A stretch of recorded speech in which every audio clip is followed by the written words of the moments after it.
On évoque très régulièrement le pouvoir d'agir, mais si on ne donne pas la possibilité à ces personnes de comprendre ce qui les concerne, ça devient compliqué.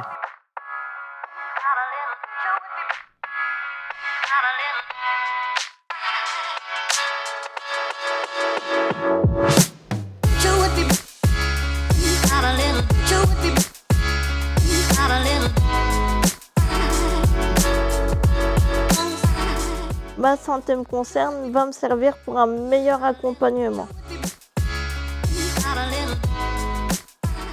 C'est pour surtout alerter tout ce qui est médecins, infirmiers, ceux qui sont internes, comment s'occuper des personnes handicapées, comment lui parler ou comment lui expliquer les choses qu'il va lui faire.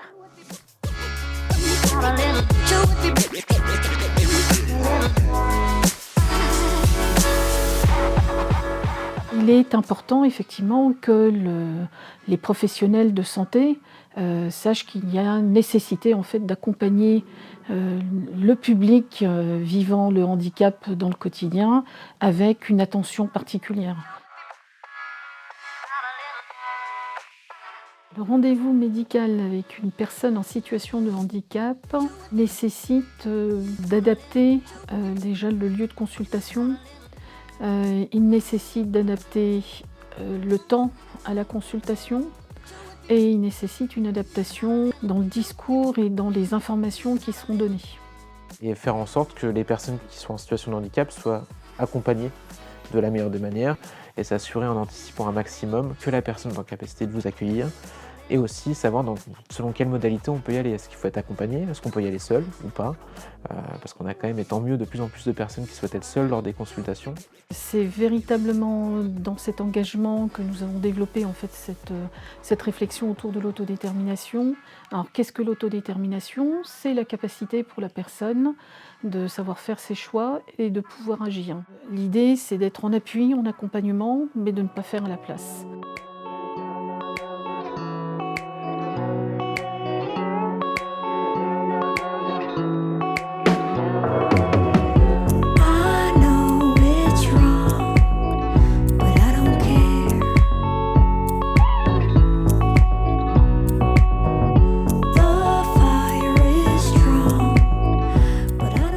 J'ai eu rendez-vous dans un hôpital.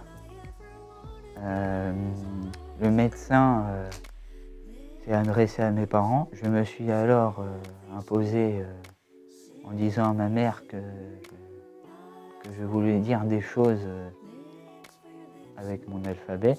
Et il a pris le temps de m'écouter. Je n'ai pas besoin qu'une personne m'accompagne dans le cabinet.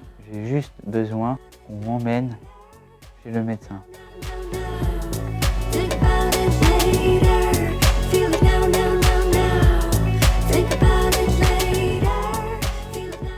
Généralement, ça se passe à peu près bien. Sauf qu'une fois, j'ai été chez le gynécologue me faire un contrôle gynécologique. Il m'a fait mon examen, mais c'était du vite fait. C'était limite qu'il fallait pas que je me déshabille pour sa force. Après, tous les médecins ne sont pas comme ça, et heureusement. Skin for your skin, sin for your sin, eyes for your eyes, lips for your lips. Pour certains handicaps, par exemple, il existe des documents que la patiente peut présenter pour expliquer elle-même ce qui ne va pas. Dans l'association, on essaye d'y travailler. Donc les professionnels des différentes structures qui travaillent pour des enfants, des jeunes adultes ou des personnes adultes peuvent mettre en place des moyens de communication qui peuvent passer par des pictogrammes, par un registre, un petit document qui explique la présentation de la personne. Et puis ça peut être aussi des documents un petit peu plus génériques du type une bande dessinée qui permet de la mise en situation, si vous voulez.